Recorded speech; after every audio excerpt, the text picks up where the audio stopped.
Voi pregăti pește la cuptor în sos de roșii și cu măsline.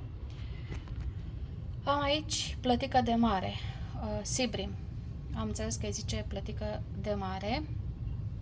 Voi folosi roșii în bulion, ulei de măsline, piper, sare, un pic de vin, cam jumătate de pahar, zeamă de lămâie, capere, cimbru, anciovi, pătrunjel. Aici am un mix de măsline, calamata, măsline negre, măsline verzi și voi pune și roșii proaspete, sherry, pentru că dulceața va contribui foarte bine cu aceste roșii în bulion. Va contribui la gust. La început voi da cu sare și un pic de piper.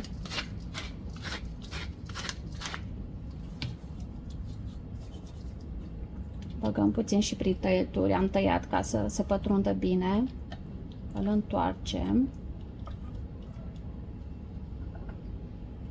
și continuăm.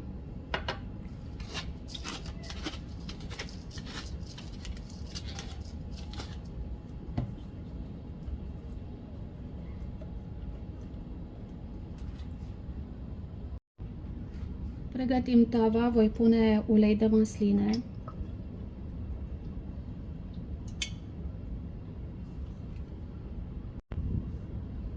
Roșiile în bulion. Voi pune și roșiile proaspete.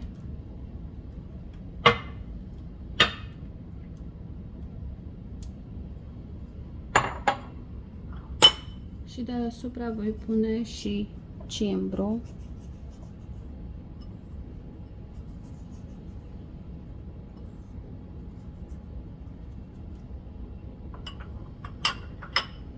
Peste roșii am să vin cu anciovi și îi voi rupe și voi pune așa pe alocuri. Aceștia sunt sărați, de aceea aleg să nu mai pun sare.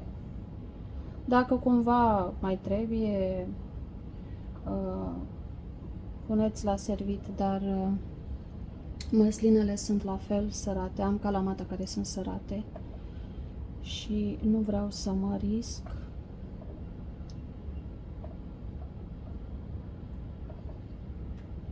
Anchovii dă un gust foarte bun. Aceștia nu ar trebui să lipsească din bucătărie.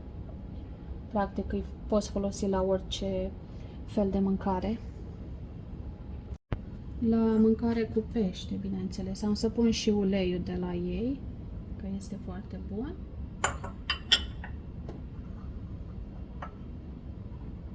Punem și măsline. Le voi amesteca ca să fie din toate felurile și le pun pe alocuri. Cât de multe măsline. Măslinele la fel sunt foarte gustoase. Această rețetă se face atât de repede și este delicioasă.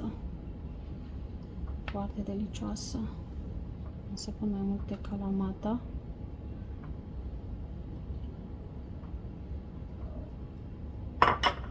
Și acum voi pune și capere pe alocuri. Punem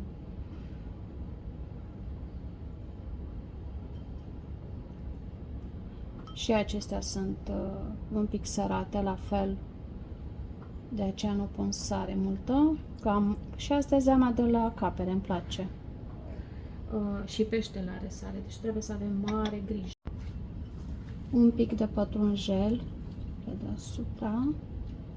Va fierbe aici cu sosul.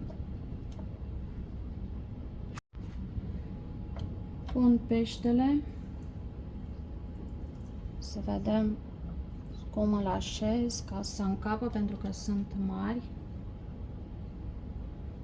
Și îi las așa. Nu îi voi acoperi, pentru că vreau în același timp să se rămânească pe deasupra. Punem și vinul. Punem și pe deasupra, nu are nimic să intre acolo în pește.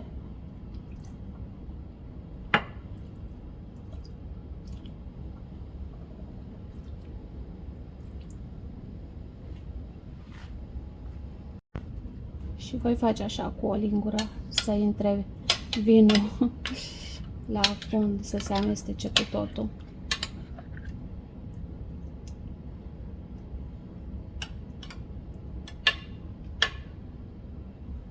Acum o dau la cuptor până se rumenește, cum am mai spus. Nu știu dacă durează vreo 20 de minute, 25 de minute, vom vedea. Trebuie să verificăm. Ce frumos miroase! E rumenit pe deasupra, arată foarte, foarte bine.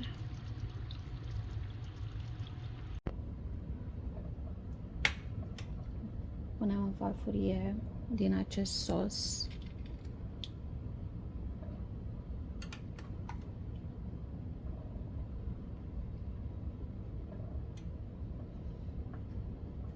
Mai este și sub el, dar mai întâi iau de pe părți. Miroase atât de bine, este atât de aromat.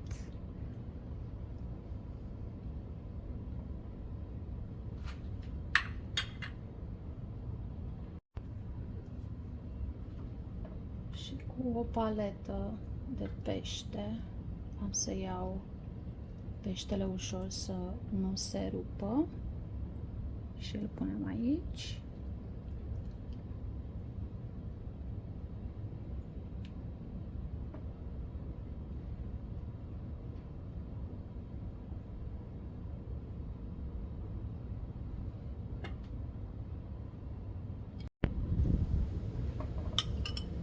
Un pic de zamă de lămâie pe deasupra, cine dorește mai acru.